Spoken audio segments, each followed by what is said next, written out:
You know what I've noticed in these past couple episodes? I've noticed the pacing has slowed down considerably. I'm guessing they figured out a lot of people did not like them rushing the pacing and destroying the overall story. So I'm glad they're deciding to slow down the final arc of the series of Black Bullet. So this episode, like I said, it had proper pacing. It was a good episode because the pacing was proper, it had enough build up, a lot of character development for certain individual characters, and it was probably one of the best episodes we have seen of Black Bullet besides episode 1 because of the way they actually took it slow.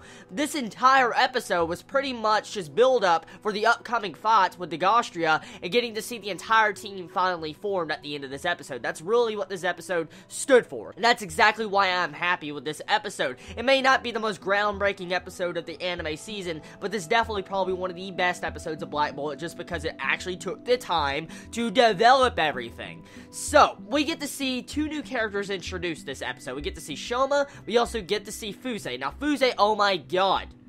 Oh my god. Yeah, you know how I feel about that, okay? Just freaking Neko ears.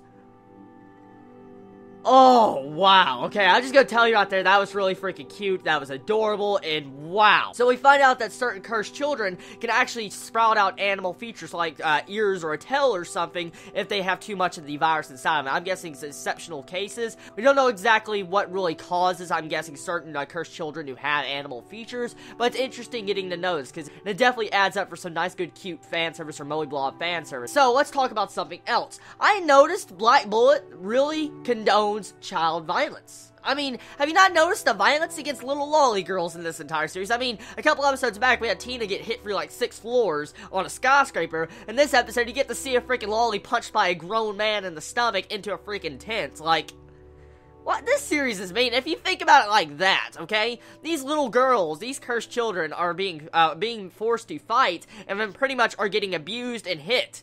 Just, if you think about it like that, that's pretty fucked up. It really is, if you think about it like in that entire sense. So, it's comical, and at the same time, it's kind of, whoa. So, I feel like this episode was good in its own different reasons. Now, the animation was good in parts, especially with the ending scene. Kisara and Rentaro would get to see a little bit of romance growing between there, and of course, you would have to have the cliche interruption scene with the entire cast and group getting, mad and angry over Kisara and Rentaro having some form of romance bonding at the end, which really bugged me, but at the same time, with this episode, what it confirms is pretty much that Rentaro does have feelings for Kisara, and most likely, eventually, they will get together if this series is paced right with the overall romance. So, this episode was decent, it had some good music at some points, and I feel like the new character introductions are really interesting. We just do not know much about them. All we know is that pretty much Shoma quit the club for some certain reasons, and he was a Tendo Master, like number 8 Tendo Master, and so, we really don't know much about him, but we do know that our main male character knows about him, and I guess that's all we need for right now. Hopefully, they will actually go in depth and try to explain his character, because right now, we have a couple of characters that have been introduced that we really do not know much about, and I would like it if they would take the time to really explain these characters, because they'll definitely feel like very bland at the end of the series if nothing is done with these characters, because they all have interesting personalities, but nothing that really makes them stand out so far. So, overall, I feel like this episode was one of the better episodes of Black Bullet.